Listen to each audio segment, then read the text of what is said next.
안녕하세요. 건강 365 아나운서 최인경입니다. 손발이 저린다는 표현을 하죠. 찌릿하다, 저릿하다. 손을 쥐었다 폈다. 저림증으로 고생하는 분들은 원인을 궁금해하고요. 흔히 혈액순환의 문제를 떠올립니다. 저림증.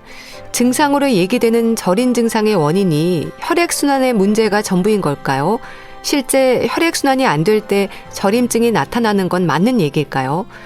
저림증을 증상으로 하는 다른 질환들은 없을지, 위험 신호를 생각해서 검사를 받아봐야 하는 부분은 없을지 오늘은 저림증에 대해서 알아보겠습니다.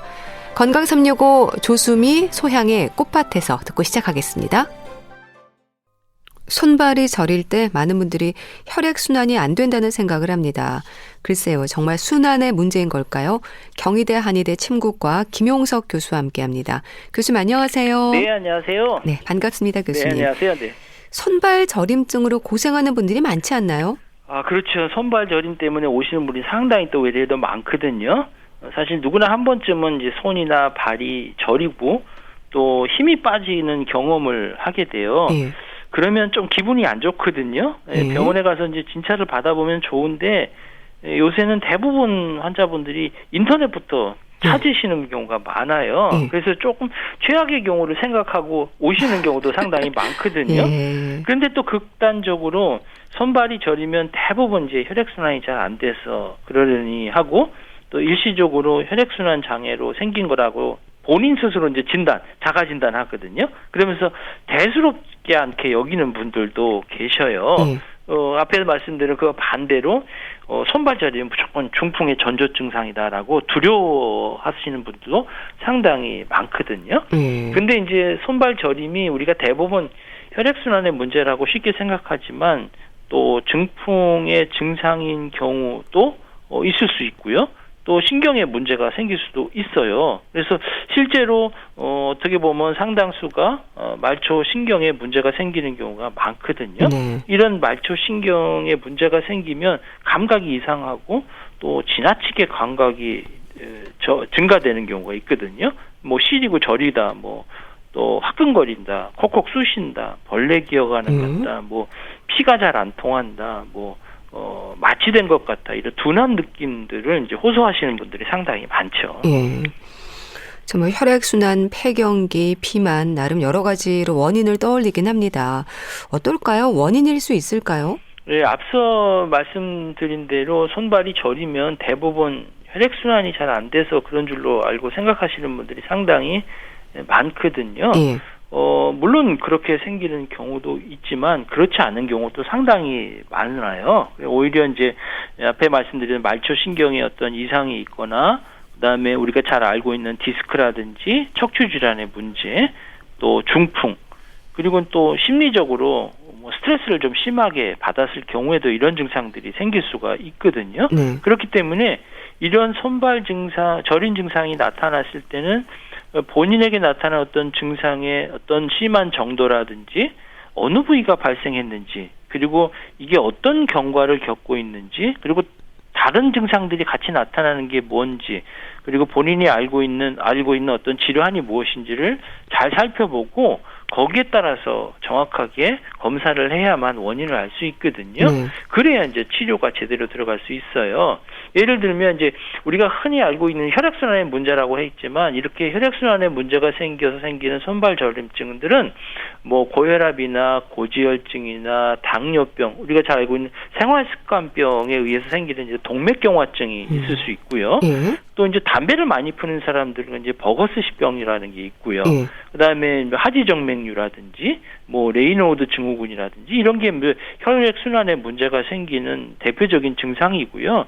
이런 경우는 뭐 저림 외에도 시름증이 같이 나타나거든요. 그러니까 찬물이나 찬 곳에 가게 되면 이런 증상들이 조금 더 심하게 나타나는 경우가 있지요. 그 외에도 뭐 흔히 볼 수 있는 건 뭐 스트레스 때문에 불안감이라든지 뭐 과호흡이라든지 불면증, 뭐 피로, 이런 것들 어떤 정신적인 문제 때문에 손발 저림이 나타나거든요. 이제 과도하게 흥분된 상태가 오래되면 손발이 저릴 수가 있고요. 또 심하게 되면 뭐 입술이나 혀에도 이런 저림 증상이 생길 수가 있고요. 지금 말씀하신 것처럼 뭐 과체중이 되면 비만이거나 임신했을 때, 그리고 당뇨병이 있는 분들, 또 연령이 좀 높으신 어르신들에게도 더 흔히 나타날 수가 있지요. 네.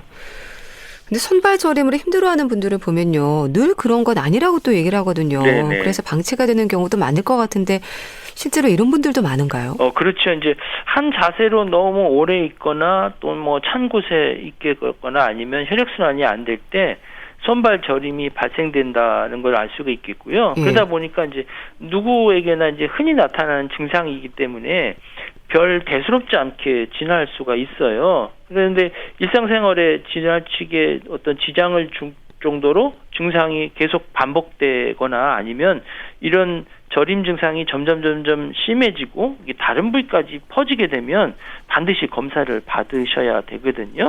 적절하게 진단을 하지 않고 또 치료도 제대로 하지 않고 방치하게 되면 이게 나중에 움직임과도 관련이 있기 때문에 근육이나 관절이나 연골이나 심지어는 뼈에도 영향을 줄 수 있고, 또 경우에 따라서는 뭐 발열이나 피로감이라든지 아니면 불면증 같은 이런 전신적인 증상도 같이 나타나고요. 또 이제 우울증 같은 이런 정신적인 어떤 증상도 나타날 수가 있어요.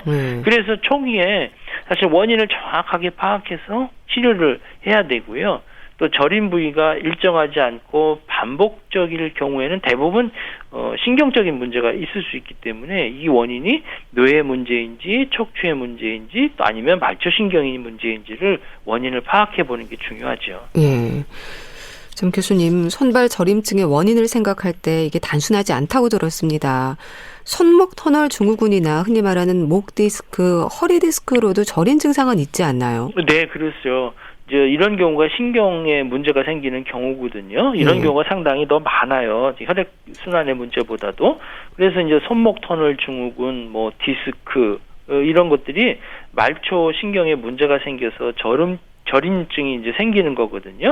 대개 이제 신경이 눌리거나 또는 어떤 다른 전신적인 질환의 합병증으로 인해서 이런 손발 저림이 생기는 경우를 이제 압박성 말초신경 장애라고 얘기하거든요. 어딘가 신경이 압박된다는 거예요. 단단한 어떤 근막이나 또는 인대를 통과하는 부위에 이제 눌려서 신경이 눌리거나 아니면 뼈에 돌출된 부위를 지나가는 부위가 눌려서 이런 증상들이 생기는데, 이게 대표적인 게 우리가 손목 터널 증후군이라는 거고요.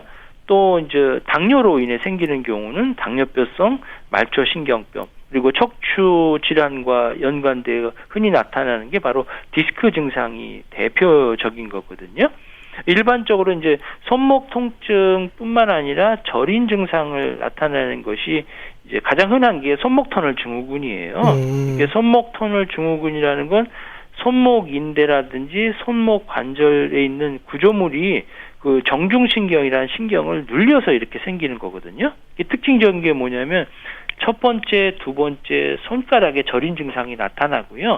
일을 많이 하게 되면 심해지는 거예요. 손을 안으로 굽히는 일을 많이 하게 되면 특히 그러면 이제 손을 털면 이제 증상들이 좀 완화되거든요. 그래서 이걸 진단할 때 보면 손목을 완전히 안으로 굽힌 상태에서 손의 통증이나 저림 증상들이 나타나거나 또 손목 가운데 말초신경이 지나가는 부위를 누리거나 가볍게 이렇게 두들겼을 때 저림 증상이 나타나면 이제 손목 터널 증후군을 의심해 볼 수가 있고요.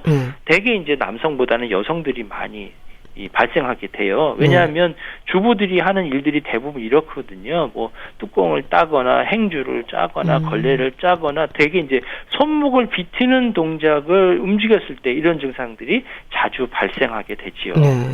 그럼 중풍에도 저림증이 나타날 수 있다는 건 맞는 얘기인가요? 그렇죠. 특히 이제 이런 경우는 고령층에서 연령이 많으신 분들에게 이런 현상이 생기고요. 가장 무섭고 또 빠르게 대처해야 될 것이 바로 중풍에 의한 손발 저림이라고 볼 수가 있거든요. 평소에는 괜찮았는데 갑자기 손발이 저리기 시작해서 이런 저림 증상의 발생 시점을 정확히 알고 있는 경우, 또 뭐 두통이나 어지럼증, 또 말하는데 불편함이라든지 입술이 저리거나 팔다리가 힘이 빠지는 증상이 나타날 경우, 또 이제 뭐 한쪽의 팔다리가 어떤 증상이 나타날 경우는 중풍이 아닌가 이런 생각을 해볼 수가 있지요. 네. 근데 그 외에도 뭐 앞에 말씀드린 디스크도 이런 비슷한 증상들이 생길 수가 있거든요. 네. 손이 저리는 증상과 함께 이제 손가락까지 전기가 오는 듯한 이런 찌릿찌릿한 증상들이 목 디스크인 경우가 상당히 많아요. 동의보감에 보면은 뭐 엄지손가락, 첫 번째 손가락, 두 번째 손가락이 저리면 3년 내에 중풍이 온다 이런 말도 있거든요. 네. 사실 뭐 혈액순환에 문제가 생길 수 있지만 목 디스크 때문에 이런 증상들도 나타날 수 있기 때문에 이것은 정확하게 감별을 할 필요가 있지요. 네. 또 임신풍이라는 말도 하지 않습니까? 임신 중에 저린 증상을 느끼는 분들도 많던데요. 그렇죠. 임신풍이라는 것은 임신 중에 풍이라는 건 마비감이 생기거나 저린감을 생긴 거를 임신풍이라고 얘기하는 거거든요. 네. 특히 이제 임신부 같은 경우는 물론 손을 많이 쓰지는 않잖아요. 쓰는 분도 있겠지만 이건데 그렇게 쓰지 않더라도 이런 저림 증상이 나타나는 이유는 뭐냐 하면 이러면 임신을 하게 되면 몸이 자꾸 붓잖아요. 네. 이 붓게 되는 이유는 뭐냐면은 임신 중에는 태아에게 영양을 공급하고 나중에 이제 출산에 일어날 출혈을 대비하기 위해서 우리 몸이 이 혈액이 한 45에서 50% 증가되거든요. 그러면 체내 수분도 마찬가지 늘어나잖아요. 그래서 이제 저린 증상들이 생기기 때문에 네. 임산부는 보통 여성보다는 손목 터널 증후군에 발생할 율이 3배 이상 높다고 이렇게 되고 있어요. 물론 이런 저림 증상이나 붓는 증상들이 출산 후가 되면 뭐 한 달이 지나되면 어느 정도 이제 불순물들이 빠져나가고 수분이 배출되기 때문에 증상이 호전되기 때문에 아주 심각한 경우가 아니라면 뭐 수술적인 요법은 하지는 않죠. 네. 뭐 신경이나 혈관의 문제라도 저림증은 있을 수 있는 거네요. 그렇죠. 손이나 발은 사실 복잡한 구조를 갖고 있어요. 왜냐하면 손, 발은 많이 쓰잖아요. 그래서 그 다양하게 쓰기 때문에 복잡한 구조를 갖고 있고 그러다 보니까 증상도 다양하게 나타날 수 있고 그러다 보면 원인도 다양하거든요. 뭐 단순하게 앞에 말씀드렸던 손목 터널 증후군도 이런 형태가 나타날 수도 있고 또 목 디스크나 허리 디스크 뭐 신경에 있는 목 경추뼈나 또 목뼈나 허리뼈 사이에 있는 디스크 내부에 있는 수액이 빠져나와서 신경을 눌리니까 팔, 다리, 뭐 어깨, 손발 저림 이런 현상가 나타날 수 있고요. 혈액순환에 문제가 생겨도 생기고 뭐 류마티스 관절염에 생길 수도 있고 또 말초신경에 어떤 병이 생길 수도 있고 또는 심지어는 이제 중풍의 원인이 될 수도 있기 때문에 다양하게 발생한다고 볼 수가 있죠. 네. 그 말초신경 얘기하셨는데 당뇨병 환자들이 저림증을 느낄 수 있는 것도 이런 말초신경에 문제가 지적이 되는 걸까요? 그렇죠. 이제 전신 질환으로 합병증으로 생길 수 있는 게 바로 이제 당뇨병성 저림증이거든요. 또 뭐 여러 가지 뭐 중독에 의해서도 생길 수가 있는데 이제 당뇨병은 사실 질환 자체보다도 합병증이 더 심각하고 위험한 거거든요. 평소 꼼꼼하게 확인하고 관리가 필요한 이유가 바로 이제 당뇨병의 관리거든요. 대개 당뇨병 합병증 하면 이제 손발 저림이나 어떤 감각의 이상이 나타나는 말초신경병증을 이제 의심해 볼 수가 있고요. 대개 이런 경우는 혈당 조절이 잘 안 돼서 생기는 경우가 많아요. 그러니까 고혈당 상태로 계속 유지가 돼 있는 경우에는 말초신경들이 쉽게 손상을 당할 수가 있거든요. 그러면 이제 말초신경 중에는 감각신경도 있고 운동신경도 있고 자율신경도 있기 때문에 여기에서 각각 이상이 나타나거든요. 적절하게 관리하지 않으면 결국에는 말초 혈관 질환과 동반되기 때문에 뭐 피부가 썩는 이런 현상들, 그리고 심각하게 되면 다리를 절단해야 되는 이런 상태까지 초래할 수가 있어요. 대부분 이런 경우에 이런 증상들이 발생될 수 있는 위험한 분들은 어떤 분이냐면 연세가 높으신 분들이라든지 당뇨병을 앓고 있는 기간이 조금 오래되신 분들, 혈당 조절이 잘 안 되는 분들, 고혈압이나 담배 피시는 분들, 이런 분들, 비만한 분들, 이런 분들이 위험 인자가 될 수 있고요.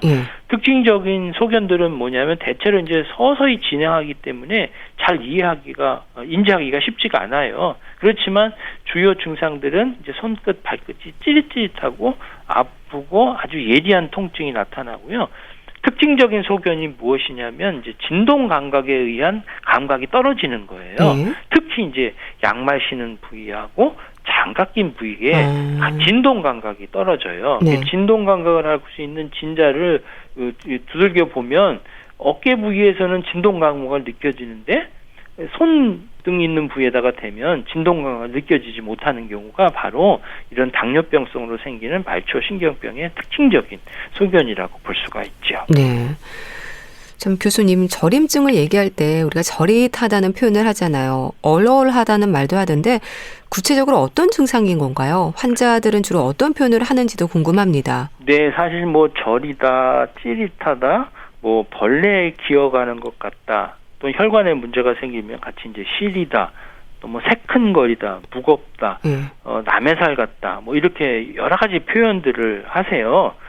이런 증상은 같은 질환이라고 해도 유발되는 원인에 따라서, 그리고 또 환자분의 어떤 전신 상태에 따라서, 또는 어떤 감각을 표현할 수 있는 어떤 정신적인 문제에도 같이 영향을 줄 수가 있거든요. 네. 그래서 언제 이런 증상들이 더 심해지느냐, 또 언제 이런 증상들이 호전되느냐 따라서 다르게 표현하시는 거거든요. 그래서 한의학에서는 이 사람의 질병에 집중하기보다는 사실 질병을 가진 사람에게 더 집중하기 때문에 이런 통증이나 저림의 양상들이 어떤 것들을 더 구체적으로 확인하게 되죠. 예. 그러니까 증상이 좀 심한 분들은 잠을 못 잘 정도라고 하던데요. 가벼운 증상부터 심한 증상까지 어느 정도의 차이인 걸까요? 뭐 처음에는 손가락 끝이 저리다가 점점 범위가 넓어지고 또 심해진다고 하던데 그렇습니까? 사실 손발 저림의 원인은 아주 다양하거든요. 그렇지만 이제 대표적인 것은 앞에 말씀드린 말초신경병증이거든요. 그래서 여기에 대해서 이제 살펴보면은 이게 말초신경병증은 대개 이제 손, 발, 또 몸 전체에 퍼져 있는 말초신경계에 문제가 생기는 거거든요. 그러니까 우리 몸 기능에 다양한 문제가 나타나는 거예요. 그래서 손발이 저리고 화끈거리고 시큰거리고 이런 감각 이상이 대표적인 증상이고요. 여기에 이제 뭐 힘이 빠진다, 뭐 떨린다, 또 걷는데 문제가 생긴다, 또 어지럽다, 뭐 경련이 생긴다, 이런 증상들이 같이 나타날 수가 있는데요. 이제 하나의 신경만 손상된 경우를 이제 단일신경병증이라고 하거든요. 이런 경우는 이제 팔다리의 부분적으로 나타나요. 그게 이제 대표적인 게 손목터널 증후군이거든요. 그렇지만 전신의 말초 신경이 손상된 경우를 이제 다발신경병증이라고 하는데, 이런 경우는 양손 발가락의 끝에서 시작해서 범위가 점점 넓어지고요. 또 하나 이제 자율신경병증이 같이 동반되게 되면 뭐 부정맥이 생기거나 갑자기 혈압이 높아지거나 위장장애에 문제가 생기거나 대소변에 문제가 생길 수가 있어요. 그래서 만성 질환으로 인해서 말초신경병증이 적절하게 치료하지 않으면 이 병이 점점 더 빨리 진행이 되고요. 또 심하면은 팔다리에 힘이 빠지고 또 움직임에 문제가 생기고 근육마비가 생겨서 일상생활에 상당히 불편함을 줄 수가 있고요. 동의보감에 보면 이런 경우는 이제 한의학에서는 비증이라고 하거든요. 절일 비자를 써서. 이런 경우는 우리 몸에 정기가 부족하거나, 다시 말해서 면역력이나 또 체력이 좀 떨어지게 되면 기혈이 허약해서, 또 이런 상태에서 오랫동안 찬 곳에 있거나 습한 곳에 있거나 또는 뭐 땀을 많이 흘린 후에 찬바람을 쐬게 되면 이런 찬바람이나 또 나쁜 기운이나 또 습한 기운이 바깥에서부터 우리 몸에 침입해서 병이 발생하는 것으로 보고요. 이게 오랫동안 방치하게 되면 이 나쁜 기운이 우리 안에 내부에 오장육부에 들어가고 여러 가지 병을 일으킨다고 하는 이런 이론들을 발표하고 있죠. 네. 그럼 진료실에서 환자가 말하는 증상으로도 어느 정도는 질환을 짐작할 수 있는 걸까요? 네, 그렇죠. 이제 말초신경의 이상은 증상의 심한 정도하고 또 어느 부위가 그렇게 아픈지 또 저린지, 그리고 이 병이 어떻게 진행하고 있는지, 그리고 다른 중반된 증상들이 있는지, 이게 언제 더 심해지는지를 반드시 파악하게 되거든요. 그리고 이제 다른 어떤 신경학적인 어떤 이상의 유무들은 검사를 통해서 이제 판단하게 되고요. 또 필요하게 되면 뭐 혈액 검사 같은 것들을 해서 전신적인 어떤 이상이 있는지를 확인해 볼 필요가 있는 거죠. 네. 교수님, 이 손발 저림의 증상을 좀 완화하기 위해서 침 치료뿐 아니라 한약이 처방이 되기도 하죠. 그렇죠. 이제 비증의 한의학적인 치료 방법은 비증의 원인은 뭐 풍, 한, 습, 열 이런 것들 외부의 나쁜 기운들을 없애고 또 기운을 소통시켜주는 치료를 하고요.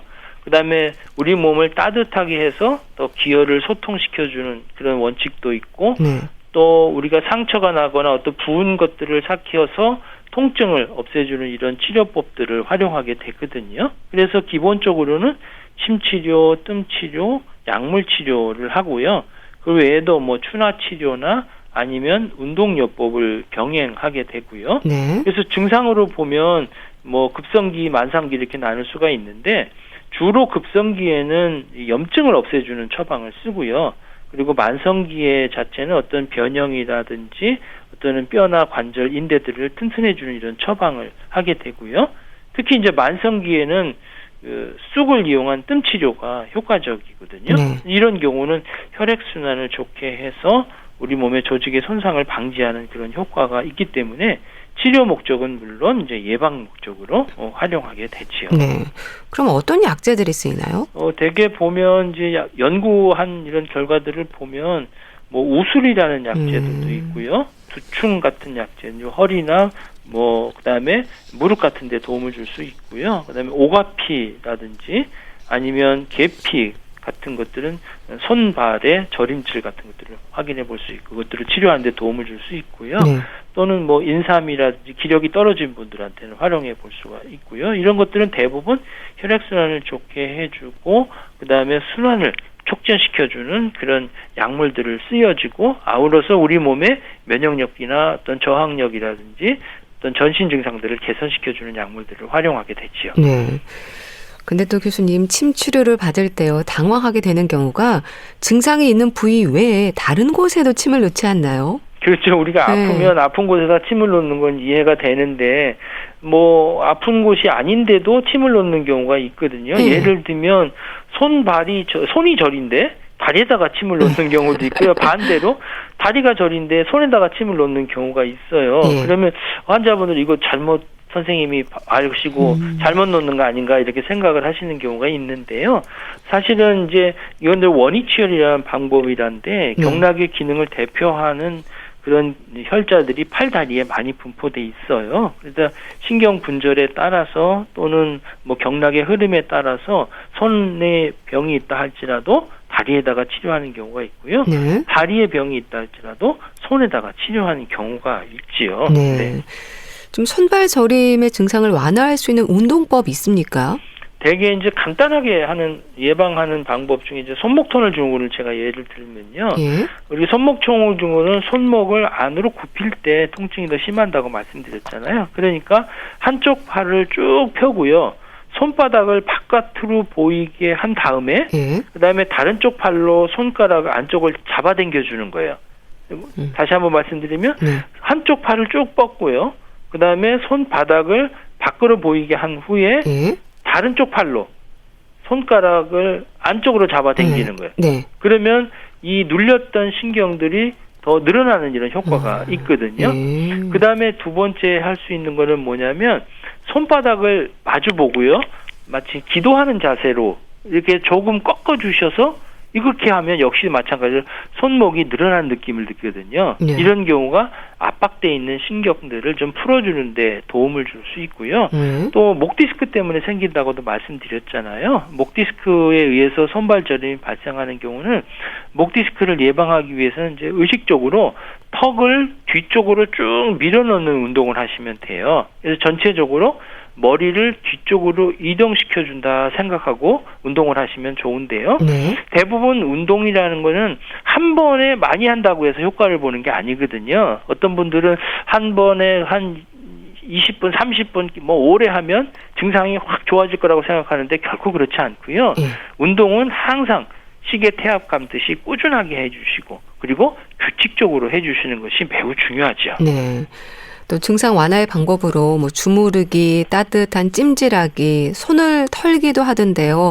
도움이 되는 방법들에 대해서도 짚어주세요. 이 생활요법으로 가장 중요한 거는 몸을 따뜻하게 하는 거예요. 그래서 냉온욕을 하는 방법이 있는데요. 이게 뭐 40도 전후에 더운 물하고 15도 전후에 찬물을 교대로 한 1분씩 들어갔다 나왔다 하는 이런 경우가 있거든요. 이런 경우에는 피부와 신경을 자극해서 자율신경계의 조절에도 도움이 되고 또 혈액순환에도 상당히 도움을 줄 수가 있거든요. 그러니까 혈액순환이 잘 되려면 무조건 몸을 따뜻하게 하는 게 좋지요.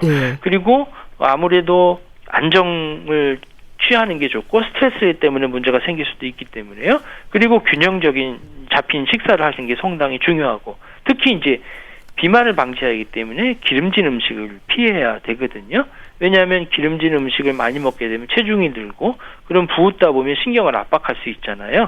그리고 이런 것들이 염증을 조장할 수 있기 때문에 그래요.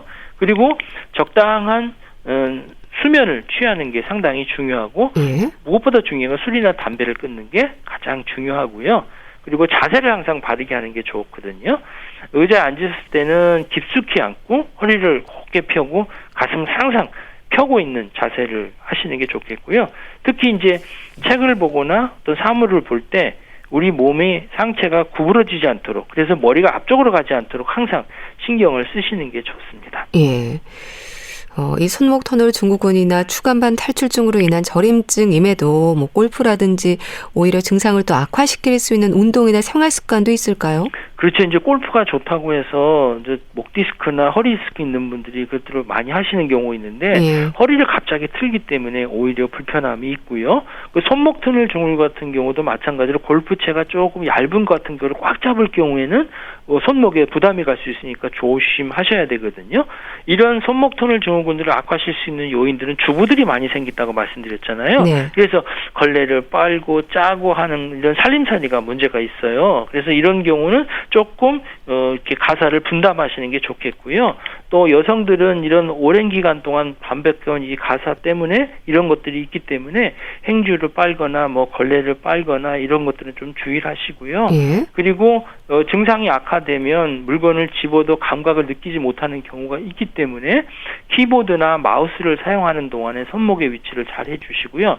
또 하나 이제 전동기구 같은 거 쓰잖아요. 이렇게 드르륵 하는 거 진동기기요. 그렇게 되면은 진동에 많이 노출되게 되면 마찬가지로 이런 저림 증상들이 생길 수가 있고요. 또 요새 컴퓨터 많이 하시잖아요. 타이핑 많이 하는 경우도 손목을 지나치게 사용하기 때문에 이런 경우도 문제를 생길 수 있으니까 조금 쉬어가면서 하시는 게 좋을 것 같고요.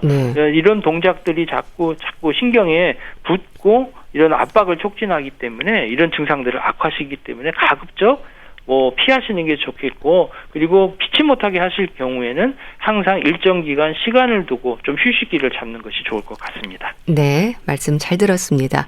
자, 오늘은 손발 저림증에 대해서 자세히 짚어봤는데요. 경희대 한의대 침구과 김용석 교수와 함께했습니다. 감사합니다. 네, 감사합니다.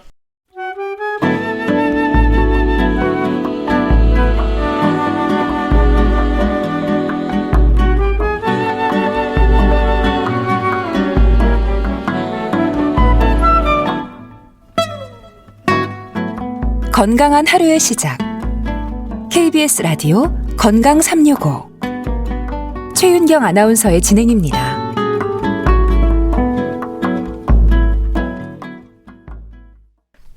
주말에 함께하는 건강책 정보, 북컬럼니스트 홍순철 씨 연결되어 있습니다. 안녕하세요. 네, 안녕하세요. 팬데믹이라는 단어만 들어도 요즘 긴장하게 되는데요.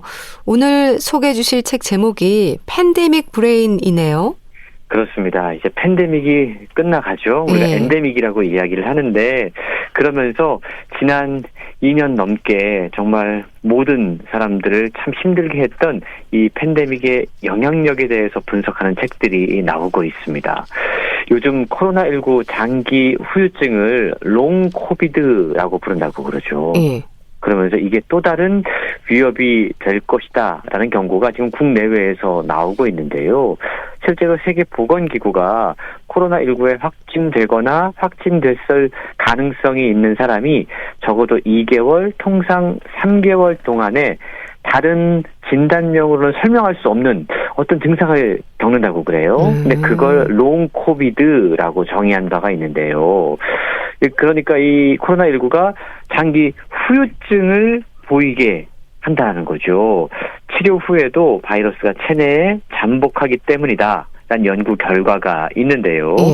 실제로 미국 스탠퍼드 대학교 연구진은 2020년 5월부터 코로나19에 감염된 경도, 중증도 환자 113명을 대상으로 10개월 동안 주기적으로 분변 샘플을 분석을 했다고 그럽니다. 네.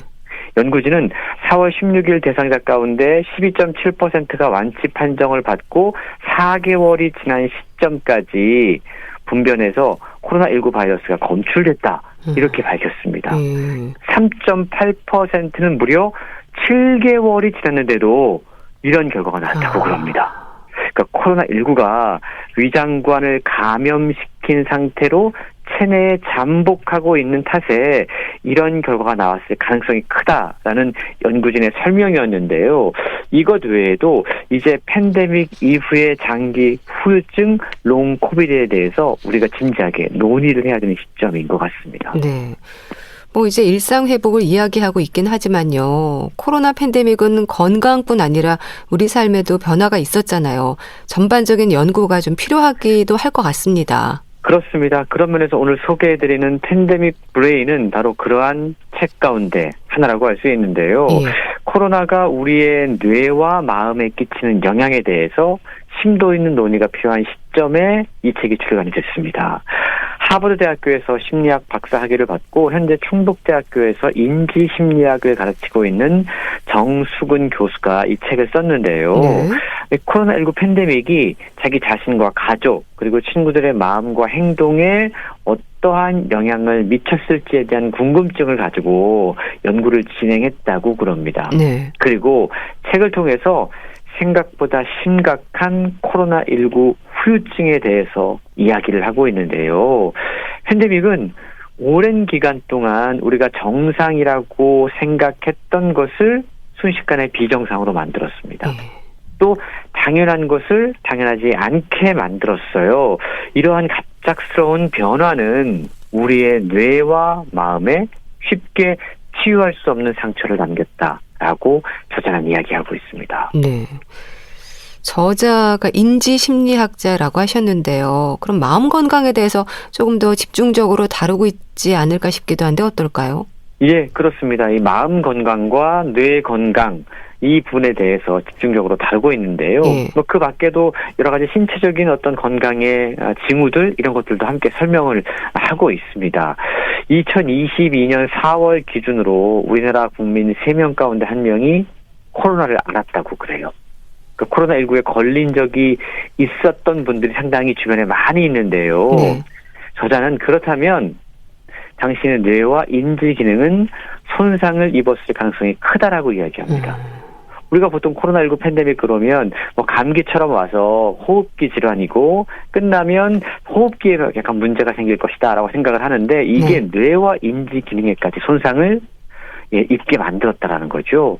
실제로 영국인 50만 명의 건강 빅데이터를 보유하고 있는 한 업체가 400여 명을 대상으로 코로나19 감염 전후의 뇌 영상을 비교를 해봤습니다.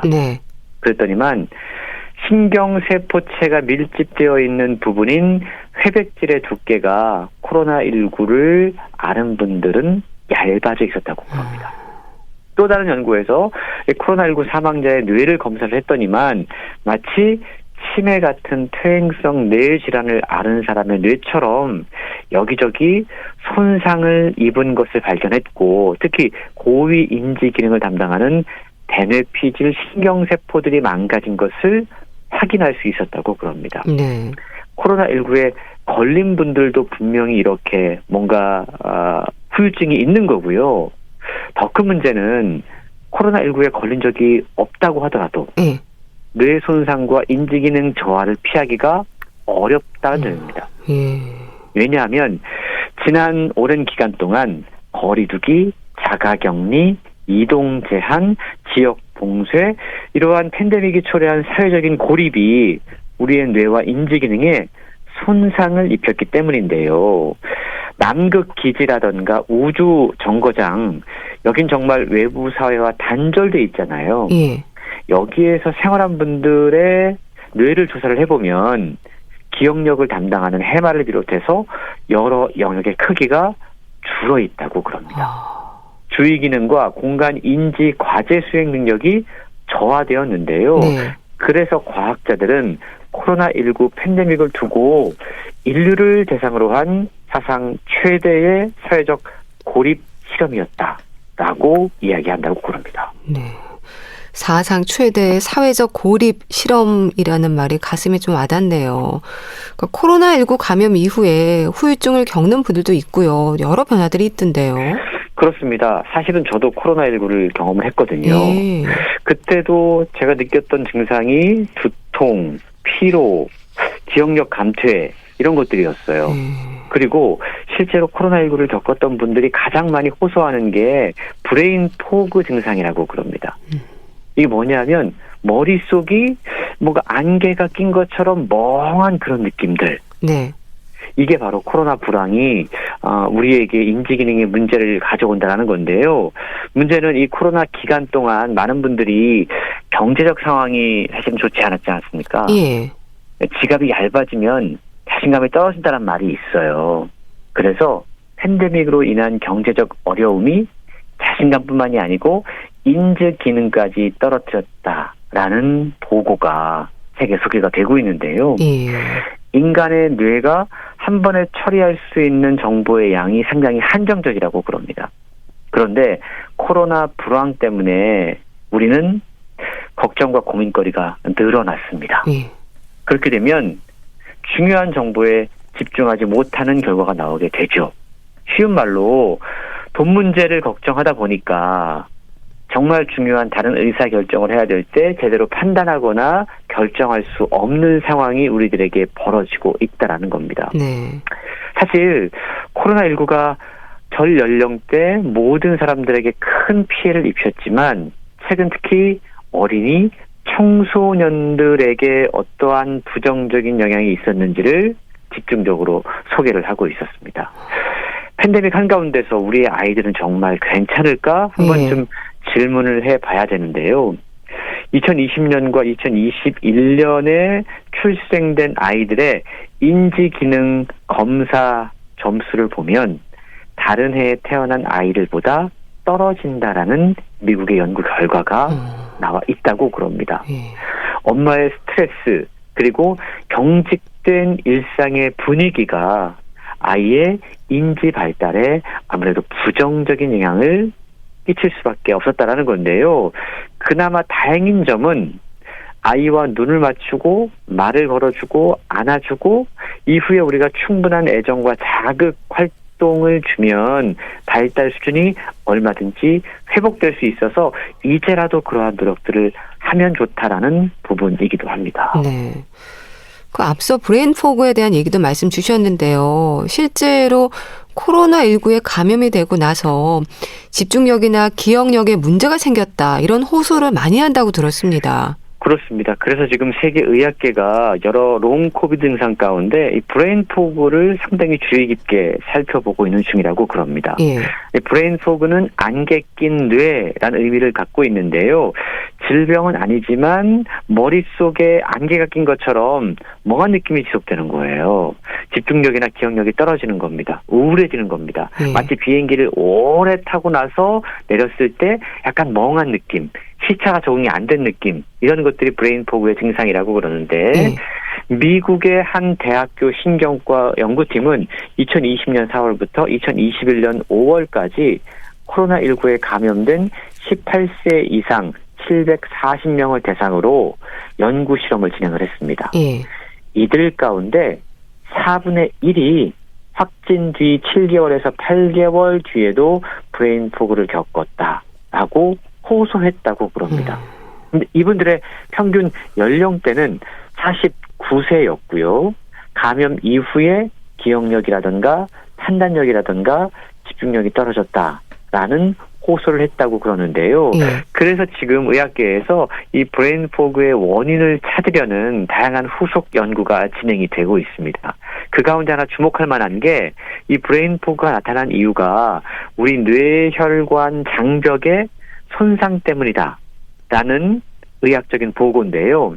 독일의 리베크대와 프랑스 리일대 공동 연구팀이 지난해 10월 브레인 포그의 원인이 뇌혈관 장벽 손상 때문이다라는 연구 결과를 국제 학술지에다가 보고를 했다고 그래요. 네. 우리 뇌에 혈관에 장벽이 있는데 이게 뇌와 혈관 사이에 존재하는 세포들의 벽이라고 그럽니다. 그래서 뇌 바이러스라던가 병원체 독성 물질이 침투하지 못하게 막는 역할을 하는데 네. 지금 여기에 현상이 생겼다라는 거죠. 그래서 브레인 포그는요, 사실 그냥 뭐 기억력이라든가 판단력에 약간 문제가 있는 걸로 그치면 다행인데 이게 심각해지면 치매나 파킨슨병 같은 신경퇴행성 질환이라든가 뇌졸중이라든가 이런 것들을 발생시킬 위험을 증가시킬 수 있다고 그럽니다.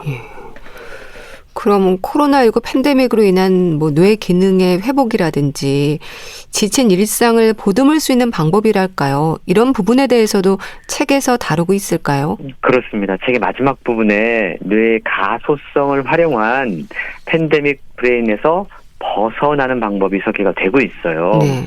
우리 뇌는 참 신기로운 게 새로운 경험과 자극에 노출될수록 더욱더 발달한다고 그럽니다. 그래서 상당히 단순한 방법이기도 하지만 우리가 어떤 뭐 출퇴근을 할 때 매번 다니는 길이 아니라 새로운 동선으로 가본다던가 아니면 점심 메뉴를 고민을 할 때 매일 먹는 뭐 김치찌개, 된장찌개 말고 평소에 잘 먹지 않는 뭐 라자냐 이런 어떤 특별한 메뉴에 도전한다던가 음악도 매번 듣는 음악이 아니라 새로운 장르의 남미 음악이라든가 이런 거에 도전을 해본다던가 아니면 새로운 취미를 찾는다던가 일상에서의 소소한 변화를 꾀하는 것이 우리의 뇌를 회복시키는 데 가장 중요하다라고 이야기를 하고 있습니다. 또 유산소 운동을 꾸준히 하면 뇌 영역의 부피가 커지고 뇌 영역 간의 연결성도 좋아진다고 그러고요. 충분한 수면, 스킨십 이런 것들이 스트레스 수치를 줄여주고 면역력과 백신 효과를 높여줄 수 있다고 그럽니다. 사실 그동안 특히 직장인들 같은 경우에는 직접적인 대면 접촉보다는 회의할 때도 화상으로 하고 뭐 이런 것들 때문에 좀 힘들어하는 분들이 많이 계셨거든요. 사실 저도 화상회의를 하지만 참 쉽지가 않습니다. 왜냐하면 모니터를 보고 회의를 한다는 게 어려운 일이고요. 모니터를 보면 다 참석자들이 나만 보는 것 같아요. 실제로 안 그렇잖아요. 각자의 화면을 보고 있는 건데 나만 보고 있는 것 같은 느낌을 받습니다. 그리고 보면 배경화면을 다양하게 구성을 하다 보니까 상당히 이게 오히려 좀 어지럽다라고 느껴지는 경우들이 있어요. 시선, 몸짓 이러한 비언어적인 신호가 잘 전달되지 않기 때문에 이게 어떤 효과를 낳냐면 우리 뇌가 동시에 처리해야 될 정보가 많아진다는 겁니다. 오히려 대면 회의보다 비대면 회의가 우리 뇌에는 더 부담스럽게 작용을 한다는 건데요. 더 많은 에너지를 더 빨리 소모하게 된다는 거죠. 그래서 책은 비대면의 기회가 있을 때 그럴 때도 가능한 뭔가 좀 대면할 수 있는 걸로 전화하는 것이 필요하다라고 이야기를 해요. 요즘 보면 수시로 웹캠 켜놓고 일하는 재택근무하는 곳들도 있는데 이런 것들도 쉬는 시간에는 꺼두거나 아니면 참석자들의 얼굴을 다른 인터넷 창으로 가리거나 그래서 약간 주의 분산하는 것이 좋다라고 이야기를 하고 있습니다. 사람들은요 참 희한한 게 너무 가까워도 피곤해지고요. 너무 멀어져도 피곤해집니다. 이걸 우리가 이제 편안함을 느끼는 개인적인 공간이라고 책은 이야기하고 있는데 그 범위가 평균 0.5에서 1.2m 내외라고 그래요. 그래서 모르는 사람이 가까이 접근하면 불편함과 위협을 느끼고요. 근데 문제는 이 개인적인 공간의 크기가 팬데믹 이후에 더 확장되었다는 겁니다. 이 전염의 우려 때문에 사실은 사회적 거리두기 때문에 이게 사람들이 뭔가 좀 거리를 두게 되고 우리가 이렇게 되면 안전함을 느끼는 개인적인 공간도 달라질 수밖에 없었던 건데요. 이 밖에도 우리가 코로나 상황을 겪으면서 우리에게 어떠한 변화가 일어났는지, 특히 뇌와 마음에 어떠한 치명적인 손상이 있었는지 책은 자세히 소개를 해주고 있어요. 네. 희망적인 이야기, 우리 뇌는 가소성이 있다는 겁니다. 팬데믹이 끝나고 그리고 엔데믹 상황에서 우리 뇌는 신속하게 적응할 수 있다라고 저자는 강조하고 있는데 네. 사소한 변화를 통해서 우리 뇌에 활력을 주는 활동을 좀 해봐야 될 것 같습니다. 네. 잘 적응할 수 있도록 살피는 것도 중요하겠네요. 팬데믹 브레인 잘 들었습니다. 북컬럼니스트 홍순철 씨였는데요. 감사합니다. 고맙습니다.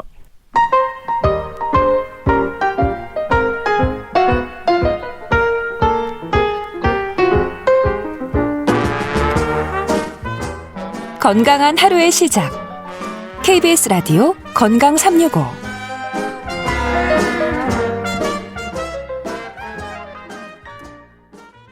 나월의 그대 떠난 뒤 보내드리면서 인사드릴게요. 건강 365 아나운서 최인경이었습니다. 고맙습니다.